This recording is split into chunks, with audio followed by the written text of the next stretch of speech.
Hello everyone, welcome back to the workshop. This is the second part of the Bantam Crank video that I started, I think 3 weeks ago now. Time gets by, doesn't it? So this is the concluding part. So this is an introduction, an apology, and an explanation all in one. Apologies for not doing it sooner. Life has just unfortunately got in the way. An explanation and kind of an apology in that I made a bit of a hash of the video. The old microphone died partway through some of the filming, and I've just elected to bin that footage because I thought about trying to put a narrative over the top, talk over the top of it, but it was difficult. I've got my hands going, and it's kind of difficult to do that. So I've just ditched it. Largely, I was just explaining some of the processes of truing up the crank, because this one trued up, I'm not going to say easily, but reasonably easily. I was just talking about if it hadn't. So you didn't really miss much. You see the actual job get done, but you don't get the narrative about, if it had gone wrong, if what I'd have done if different things had happened. Also, I was going through the tools that we use, things like this. Looks like a ball joint separator. It is. Why am I using that on a crankshaft? Well, I was explaining all of that and some of the pushing tools and things like that I use. Unfortunately, that's gone as well. But we can go through that another time. I've got another crank to do, so what I'll do is, particularly if that one gets a bit interesting and a bit tricky, I'll film the truing of the next one I do, and I'll make a little short video about it. So you're not going to see another crank in this one, even though I think I mention it at some point. But anyway, that's enough from me. Thanks for watching. Thanks for sticking with me. I really appreciate it. Hello, new subscribers. There's quite a few of you come along since the last video. You're very welcome. And great intro to the channel, which is, a bit of a messed up video, but unfortunately these things do happen. I have been buying some bits and pieces. I'll show you those before we get into the crank. I bought a D3 engine and it came with a load of spares. I met a very gracious gentleman called Bob. I had to drive over to Suffolk to pick these bits up, but it was well worth the journey. One, to meet Bob, who was, as I say, a very gracious gentleman, very much into his older motorbikes. He had a B175 sitting there, a D7 trials bike that he'd hardtailed himself. He'd made a rigid rear end himself, and it was beautiful. The craftsmanship was amazing, and he had a couple of more modern bikes as well. So, Bob, if you're watching, thank you very much indeed. It was great to meet you. And the bits that I picked up, let me show you those. They're superb. I'm really pleased with them. Now, why have I bought a D3 engine? It's a bit of a mystery, isn't it? Well, we've got the D3 frame in the shed, which is the project stopgap trials trail thing that I've been working on for a while. I'm going to put the D3 engine into that to start with because I want to get it registered. And if you're unfamiliar with registering or re-registering old vehicles here in the UK, it is fraught with difficulty. They don't make it easy. And the more original you can make the machine to start with, the more likely you are to get an age-related, i.e. 1950s, number plate for it, which is what I'm after. So we're going to start off with the D3 engine in the D3 frame, and hopefully that will be enough original parts to persuade the authorities to part with a registration number. But anyway, I'm doing it again. Can't help myself. Let's go and have a look at the bits, and then we'll get into the crankshaft.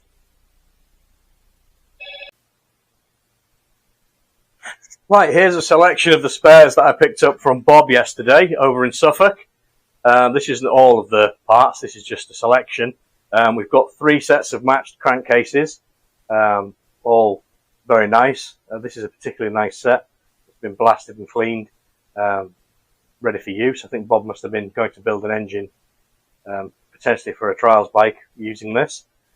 We've got the engine itself, which is a good one. It turns over. It's got good compression.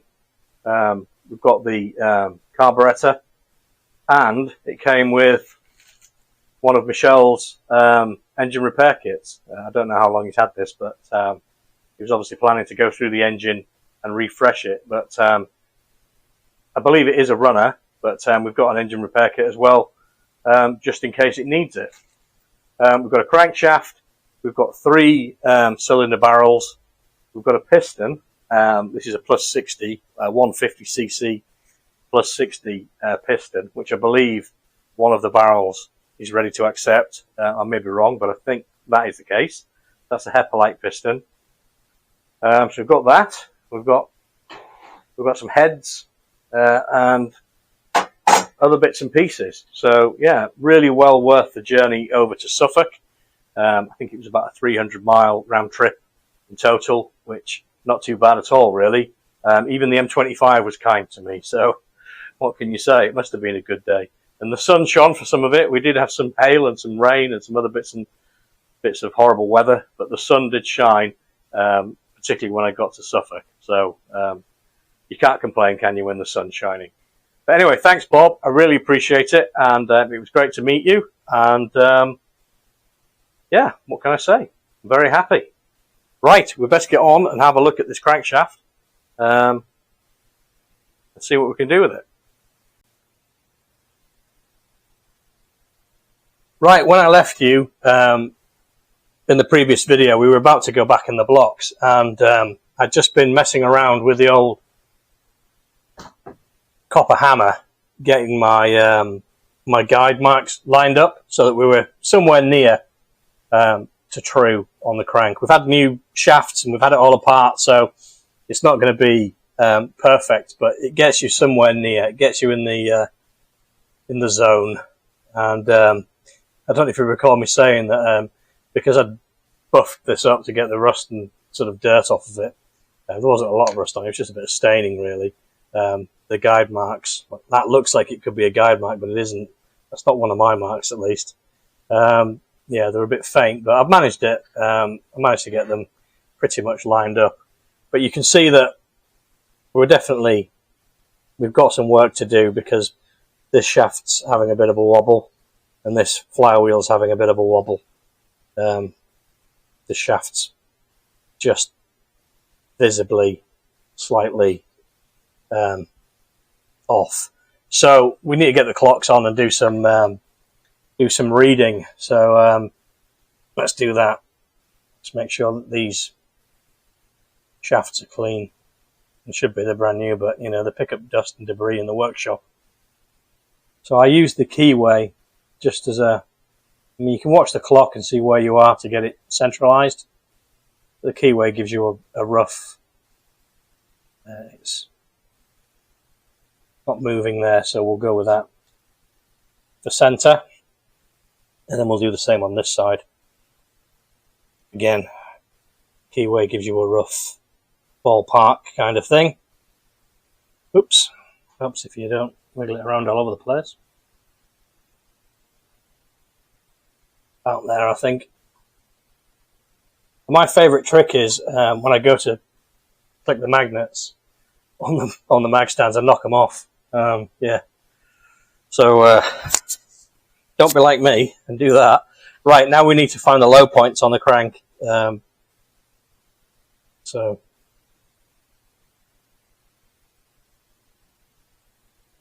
somewhere about there, which is with the crank pin at the top. So I'm already suspecting that this might be a case of pinch, particularly as soon as we saw that flywheel there wobbling around a bit. So we'll just start to go around and see what we get. And we're getting some. We're getting them both rising together. Look. So that's with the crank pin facing away from me. We've got about 2.5 on one side, 3 on the other.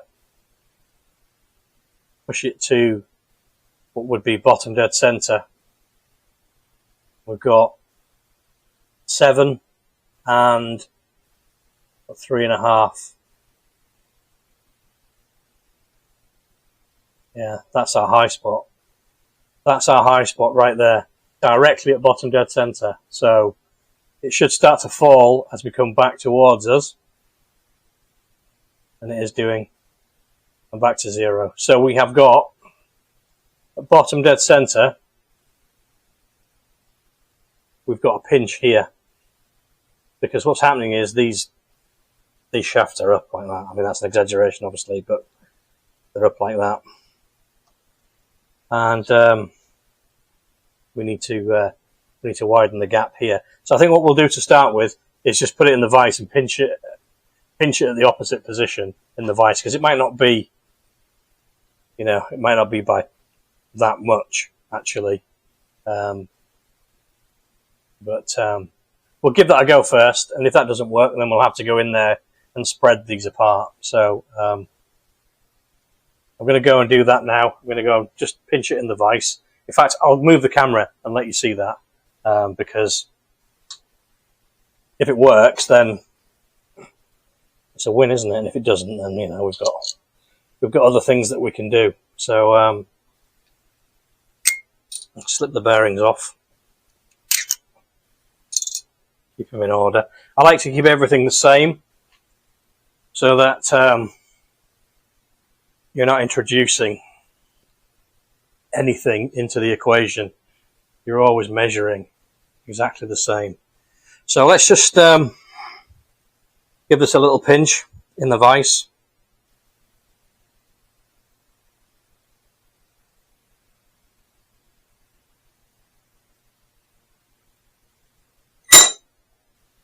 Oops.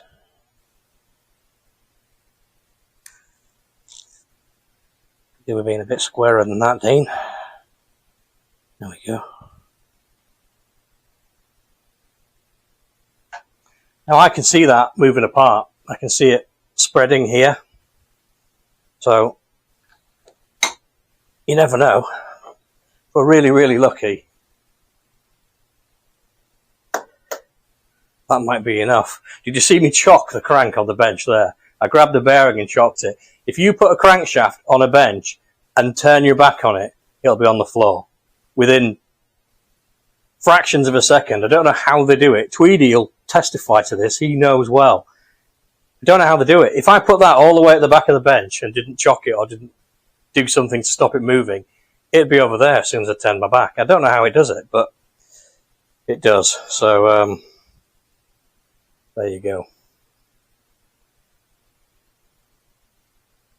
Okay, let's get it back in the blocks, exactly the same as we had it before, and see if we've made any difference, or if we're just wishful thinking.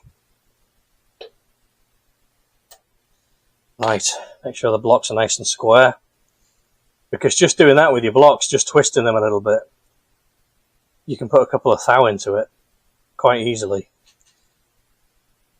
That's my excuse anyway. I'm sticking to it.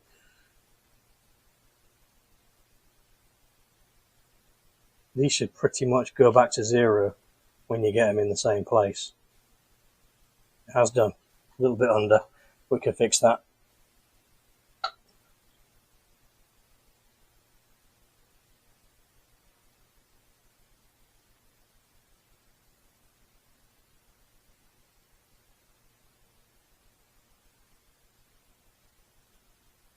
There we go. There or thereabouts. Little tweak.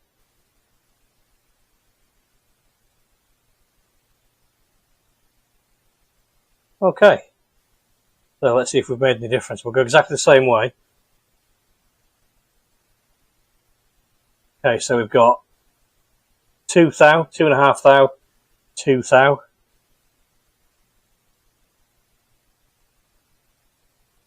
4.5 and 2. So we have made a difference. We have made a difference. We've taken some of that pinch out. We've spread this, these two wheels here. We've spread them apart, and the shafts are now, further down. They're not sticking up quite as much. But we're not where we need to be quite yet. We need to do a bit more. This might be a bit of a boring fix, quite frankly, for you guys to watch, because if we're not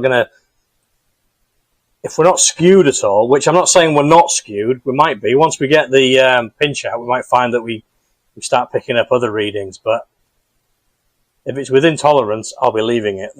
That's a fact, because you can chase, you know, the diminishing returns all night long and not really get any further. So if we get the pinch out of it and it takes it to tolerance, that'll be it. We'll be leaving it alone. What I'll probably do is I'll probably not put this video out, and when I'm doing the next crank, the next one that I'm going to do, I'll video truing that one up and hopefully get, you know, some hitting it with the hammer and that kind of stuff. But anyway, I'm not saying that won't happen on this one, but it's looking like we might be able to get all of this out just by correcting the pinch. So, famous last words, maybe. I'll be here all night now. Tweedy tells me not to jinx things. He says, don't say things like that, you'll jinx it. And he's right most of the time. Let me, I'm going to go back to the vise and give it one more go. If that doesn't work, if that doesn't fix it, we'll be getting a little bit more agricultural.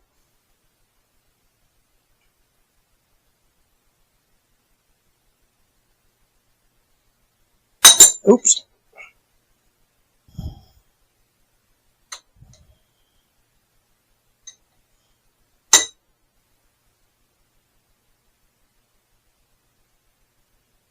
Right, it's not quite where we want it to be.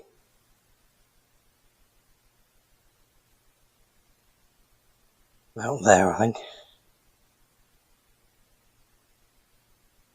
Top tip, don't pinch it on the stuffing plates because you might dislodge the rivets.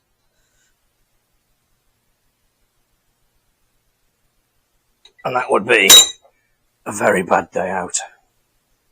Right.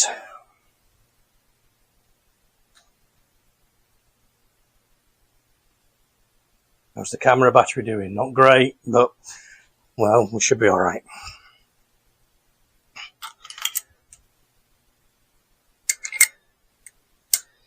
Okay. This is one of those processes that you just got to take your time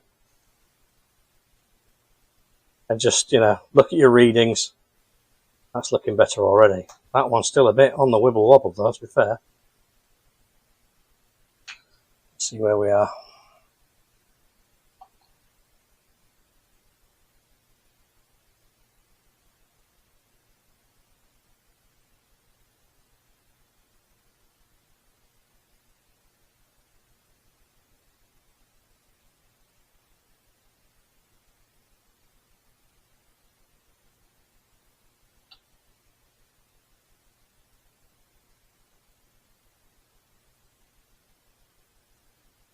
Oh, come on.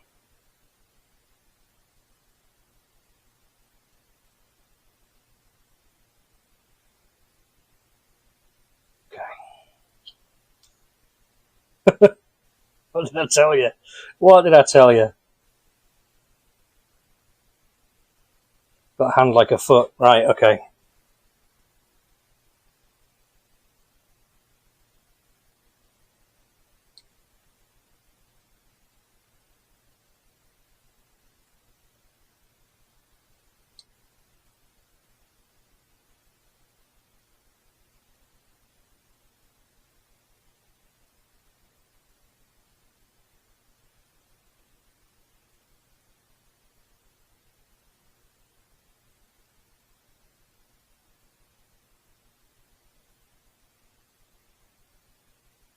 Three thou, 3.5 thou, hardly anything.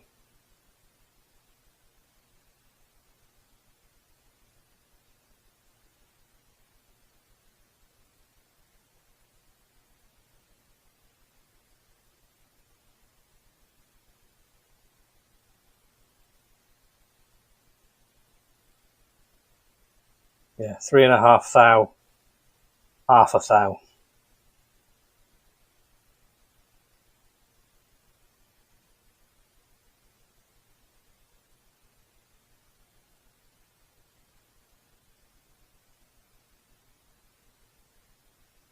Okay, I'd say the pinch is slightly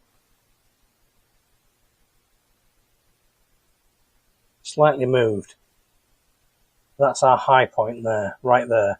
So I'm going to draw a pencil line across the top.